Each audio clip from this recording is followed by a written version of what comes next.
Selvageria. Motorista de ônibus se nega a entrar em greve e é agredido por colegas de trabalho. Volta do Congresso. Corrida no Senado tem PMDBista como favorito. E na Câmara, candidatos unem forças contra a reeleição de Rodrigo Maia. Já no Supremo, Corte retoma os trabalhos com homenagem a Teori Zavascki e o desafio de decidir o futuro relator da Lava Jato. Os fatos da política, do DF e do entorno que você confere a partir de agora no Band Cidade, primeira edição.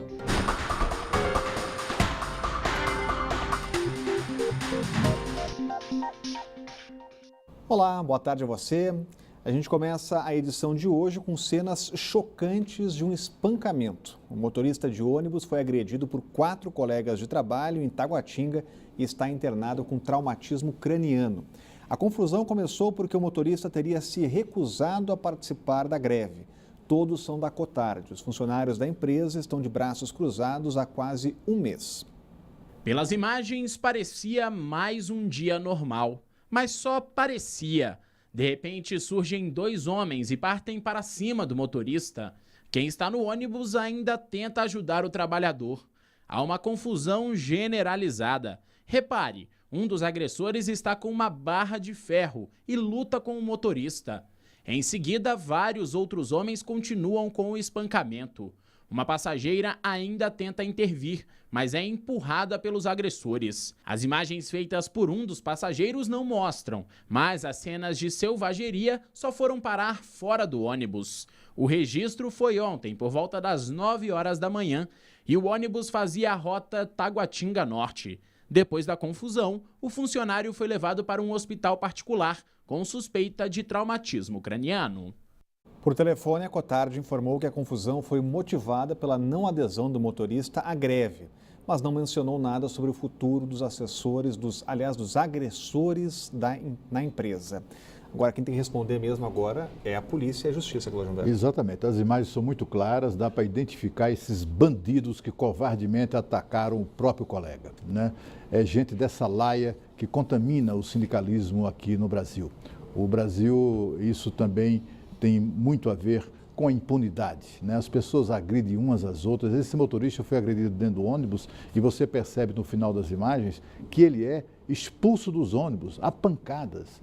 E fora do ônibus ele foi então agredido até, ficar numa situação lastimável, né? Tomara que esses bandidos que estão presos, né, eles continuem dessa maneira e não saiam da cadeia tão cedo. Quem faz isso, além de covarde, porque ataca em grupos, são também bandidos. É também responsável por uma situação como essa a própria Justiça do Trabalho aqui no Brasil. Essa Justiça do Trabalho, que é a Justiça jabuticaba, só existe neste país, que nos custa muito caro, acaba produzindo decisões absolutamente absurdas e também decisões ou falta de decisão para punir greves que são verdadeiramente selvagens, além de absolutamente ilegais. Há uma militância político-ideológica na Justiça do Trabalho que acaba dando a gente dessa laia, desses pretensos sindicalistas, dando, autoridade para fazer o que bem entendem, para fazer o que fizeram na greve da CAESB no ano passado. A gente se lembra muito bem, foram inúmeras as sabotagens. Sabotagem, minha gente. Destruíam equipamentos, pintaram e bordaram. Há suspeita, inclusive, que os grevistas da CAESB poluíram de propósito o Lago Paranoá, jogando esgoto in natura no nosso lago. E nada disso faz com que a Justiça do Trabalho tome uma atitude mais firme com relação a esses abusos. Muito, muito pelo contrário, né? A gente viu na greve da CAESB, por exemplo, que a Justiça do Trabalho ordenou que se desse tudo o que eles queriam e ainda dispensasse os dias parados de qualquer tipo de punição. É vergonhosa essa situação, o Brasil precisa reagir a isso. Dia tumultuado na BR-080. Moradores das chácaras que ficam perto da bacia do Rio Descoberto, em Braslândia, fecharam a entrada do DF nesta manhã. O protesto era contra uma operação de derrubada de barracos irregulares. 10 pessoas foram suficientes para fechar a pista. A BR é a principal ligação entre Braslândia e o Plano Piloto e só foi liberada por volta das 9 da manhã. A AGFIS informou que a operação continua e deve durar 3 meses. Todos os invasores foram notificados com antecedência. E termina nesta quarta-feira o ciclo de pressão reduzida nas torneiras da Asa Norte. Amanhã começa em outras regiões do plano piloto. Nas cidades satélites, o rodízio continua. Hoje é a vez do Guará, Riacho Fundo 1 e Taguatinga. Termina hoje o ciclo de 3 dias que diminuiu a pressão da água nas torneiras de toda a região da Asa Norte. Na quinta-feira, as equipes da CAESB passam a reduzir a pressão no Noroeste, Sudoeste e Asa Sul. Por enquanto, essa é uma alternativa encontrada pela CAESB para não começar o racionamento nas cidades abastecidas pelo reservatório de Santa Maria, mas a medida não está descartada nessas áreas. Fora isso, o rodízio de racionamento continua a todo vapor nas cidades do reservatório do Descoberto. Nesta quarta-feira, regiões do Guará, Riacho Fundo e Taguatinga entraram no esquema. A interrupção começou às 8 horas da manhã e dura 24 horas. O corte no fornecimento foi implementado neste ano e não tem data para terminar. A lista completa de cidades e dias de racionamento está no site caesb.df.gov.br.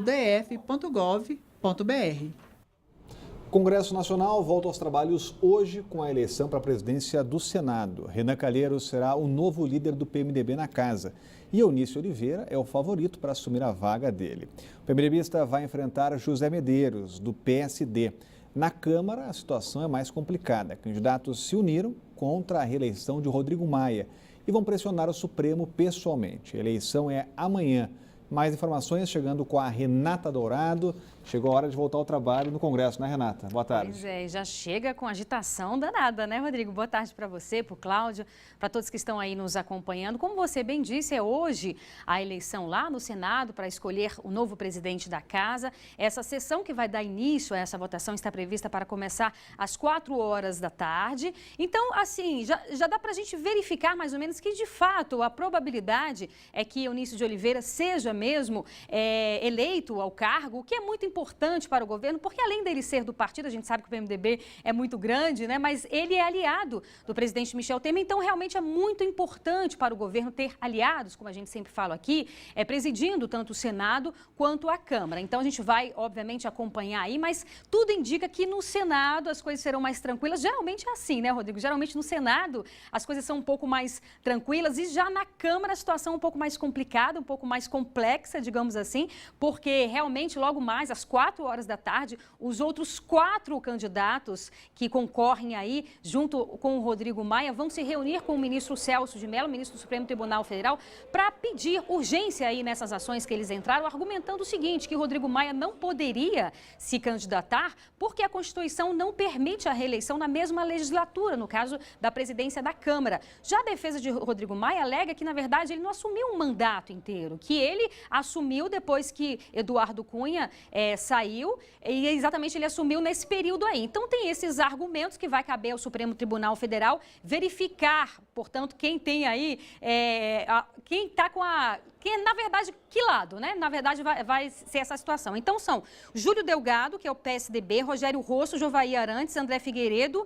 Eles são esses candidatos que vão ter esse encontro com o ministro Celso de Mello. Até agora, só o Jovair Arantes já oficializou essa candidatura. Os candidatos têm até às 11 horas da noite para, de fato, oficializar. Eles já são candidatos, já estão fazendo campanha, enfim. Mas tem até às 11 horas da noite. A eleição vai ser amanhã, como você bem disse. Estamos aqui acompanhando para ver como é que vai ser o ritmo aí, se o Supremo de fato vai ter alguma decisão, alguma definição, vai deixar para a Câmara decidir sobre isso. Enfim, Rodrigo, já começa realmente, já retoma aí os trabalhos com essa situação tanto quanto delicada. Obrigado, Renata. Vai acompanhar essa decisão agora do Congresso, Cláudio Humberto. No Senado, o PMDB deve manter aí a hegemonia. Sem dúvida nenhuma, né? No Senado Federal, o senador Eunício Oliveira deve ser eleito hoje. Ele terá a concorrência do deputado José Medeiros, do PSD de Mato Grosso, mas ele é o favorito. Ele que foi líder do PMDB nos últimos anos e agora deverá ser eleito presidente do Senado. Ele chega prometendo não apenas manter, ao contrário do antecessor, manter com os demais poderes uma relação cordial e uma relação de fraternidade. Ele não pretende, não é do tipo que agrida juízes, por exemplo. ele também pretende ajudar o governo no sentido de aprovar as reformas que são tão necessárias quanto urgentes, como a reforma da Previdência, a reforma trabalhista, que precisa inclusive ser aprofundada. Ele também quer introduzir no Senado uma agenda própria, que seria uma agenda para promover uma verdadeira desburocratização no nosso país, o país que virou a pátria da burocracia. Ele também pretende propor a votação de um conjunto de projetos no sentido de estabelecer, de criar no Brasil um ambiente propício à atração de novos investimentos, de negócios, no sentido de gerar empregos e renda e fazer com que a economia volte a crescer. O Legislativo do Distrito Federal também volta ao trabalho hoje. A sessão de abertura do ano está marcada às 3 horas da tarde. Os deputados voltam com uma lista de assuntos polêmicos, mas que só devem começar a ser discutidos na próxima semana. Depois de um recesso parlamentar de mais de um mês, os deputados distritais voltaram ao trabalho neste primeiro dia de fevereiro.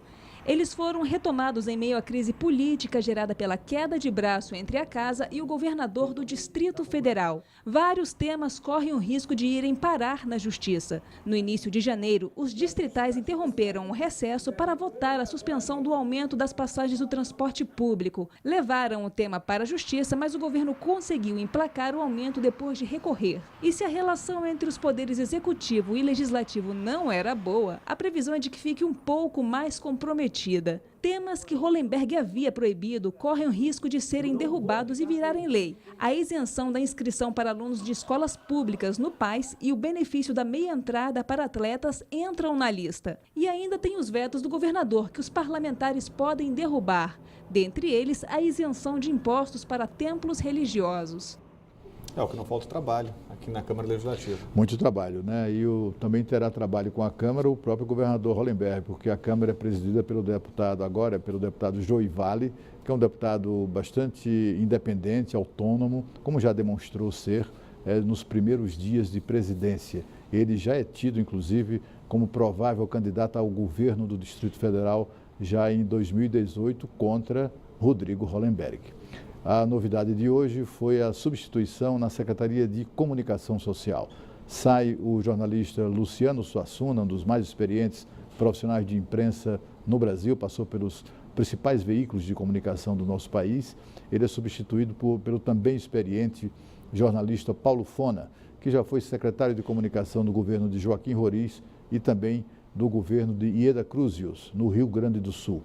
É um jornalista também tão respeitado quanto querido entre os colegas e deverá ajudar muito o governador a estabelecer e manter com os veículos de comunicação um relacionamento tão profissional quanto digno. E a seguir, a caixa eletrônico é explodido em Lusiânia e moradores registram tiros e confusão. O Band Cidade volta já.